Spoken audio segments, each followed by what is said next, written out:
मित्र, 21 आणि 22 मार्च 1920 ला माणगावला परिषद घेतली बाबासाहेबांनी कोल्हापूर जिल्ह्यात. आणि ह्या माणगावच्या परिषदेमध्ये आपल्या जीवनाचं उद्दिष्ट निर्धारित केलं आणि ते बोलून दाखवलं. बाबासाहेबांनी त्यांच्या जीवनाचं उद्दिष्ट निर्धारित केलं आणि ते बोलून दाखवलं. कोणतं? माझ्या जीवनाचं उद्दिष्ट आहे न्याय, स्वातंत्र्य, समता आणि बंधुभाव यावर आधारित नवा समाज, नवे राष्ट्र, नवा देश, नवा भारत निर्माण करणं.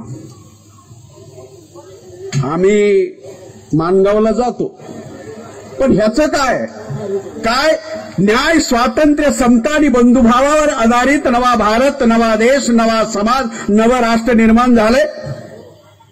आणि जर नाही तर कोण जबाबदार? शिकलेले की अडाणी? तर अडाण्याला कसं जबाबदार धरताय? म्हणून ते शिकलेल्याकडे येतं आणि जास्त शिकलेल्याकडे जास्त येतं.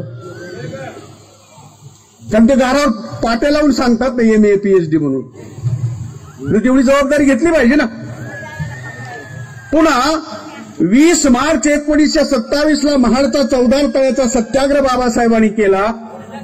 त्या सत्याग्रहाच्या वेळी बाबासाहेब आंबेडकरांनी पुन्हा हीच घोषणा केली की न्याय, स्वातंत्र्य, समता आणि बंधुभाव यावर आधारित नवा समाज, नवा देश, नवा भारत, नवं राष्ट्र निर्माण करणं हा माझ्या जीवनाचा उद्देश आहे. काय पूर्ण झालं? जबाबदार कोण? नंबर 3, 13 ऑक्टोबर 1935 ला येवला जिल्हा नाशिक या ठिकाणी बाबासाहेबांनी घोषणा केली की न्याय, स्वातंत्र्य, समता आणि बंधुभाव यावर आधारित नवा भारत, नवा समाज, नवा देश, नवं राष्ट्र निर्माण करणं हा माझा उद्देश आहे. आणि त्यात पुढे असंही म्हटलं की हिंदू धर्मात जन्माला आलो हे माझ्या हातात नव्हतं, पण हिंदू धर्मात मी मरणार नाही, कारण मरण माझ्या हातात आहे, जन्म घेणं माझ्या हातात नाही.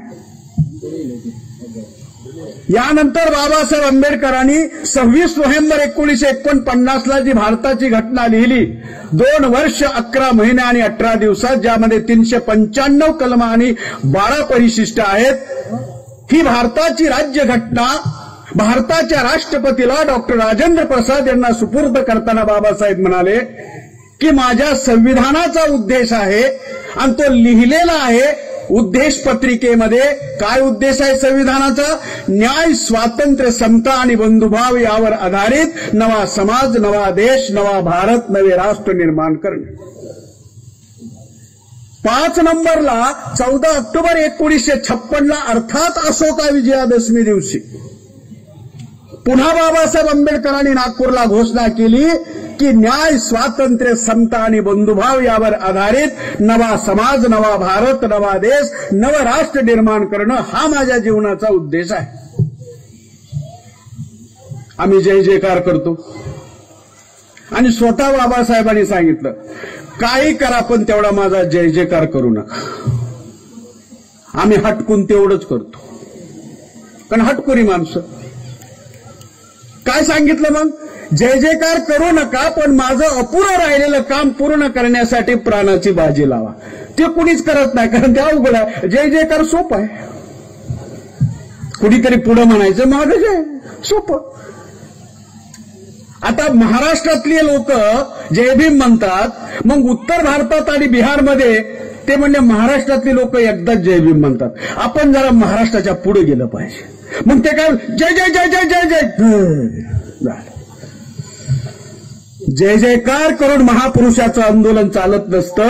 आंदोलन चालल्यानं महापुरुषाचा जय जयकार होत असतो. जय जयकार करून आंदोलन चालत नसतं. आंदोलन चालवण्यानं महापुरुषाचा जय होतो. जय जयकारानं महापुरुषाचा जय होत नसतो.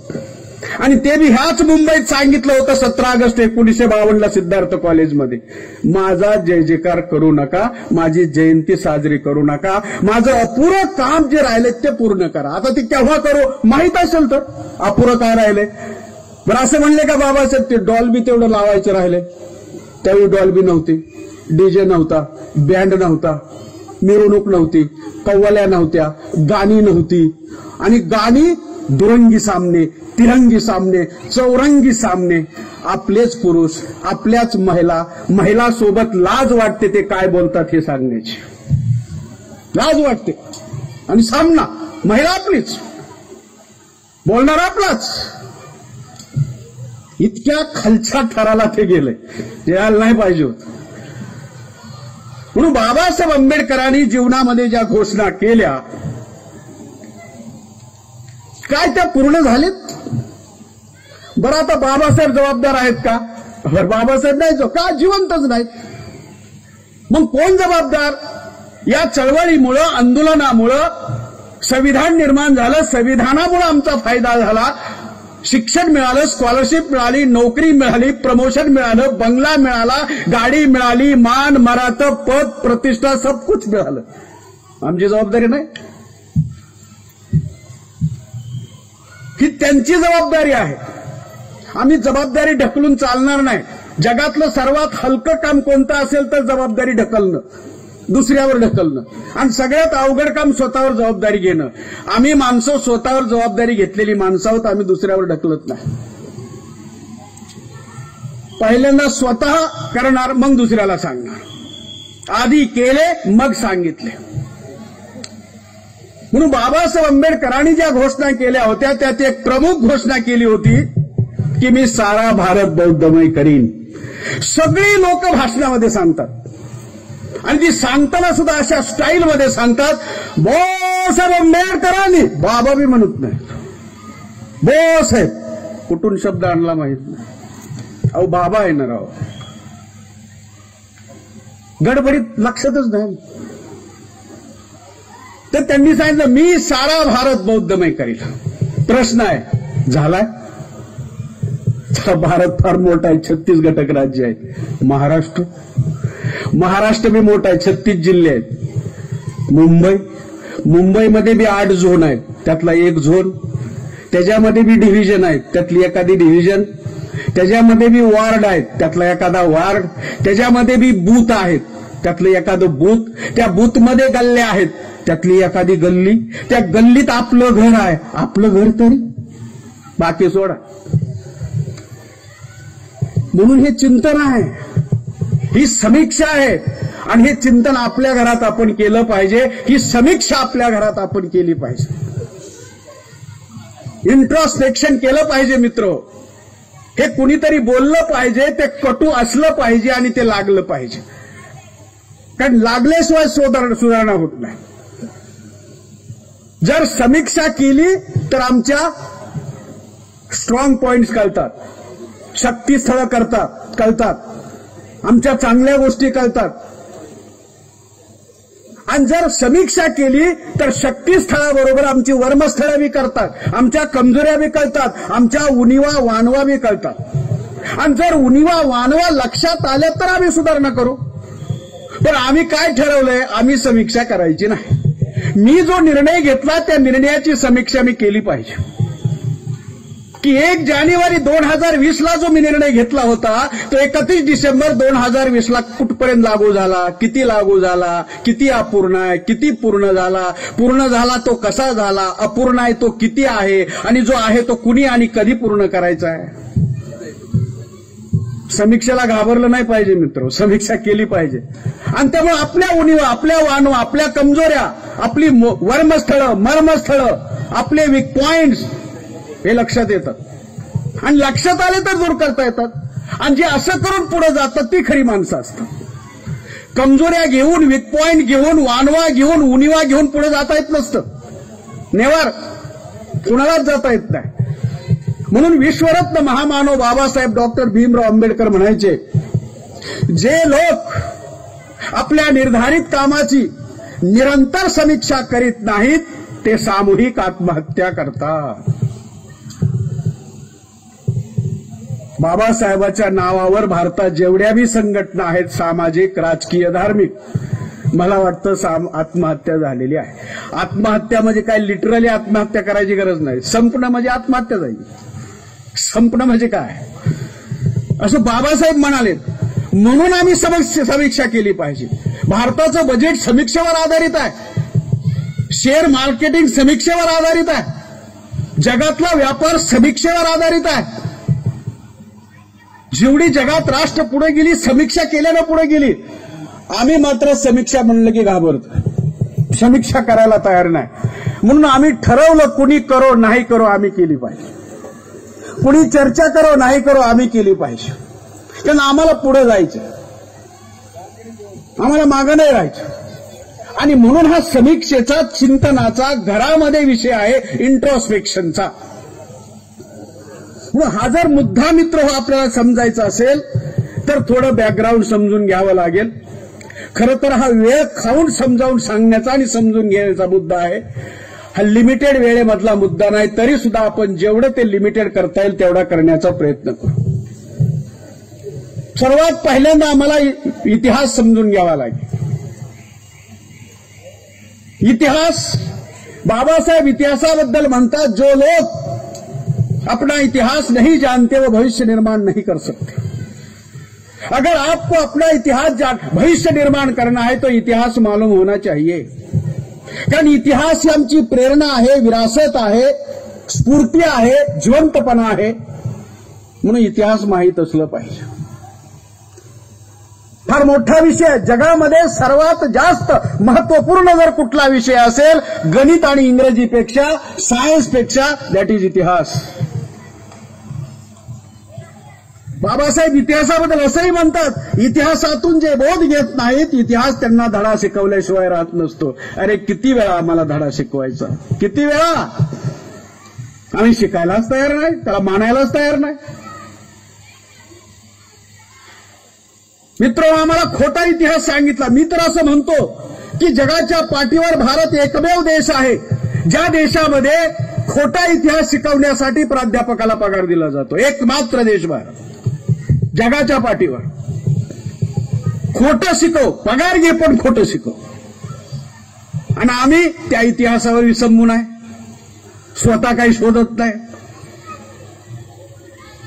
आम्हाला ब्राह्मणांनी सांगितलं भारताचा इतिहास हिंदू मुसलमानाच्या संघर्षाचा इतिहास आहे, आणि आम्ही तोच खरा मानला. गलत.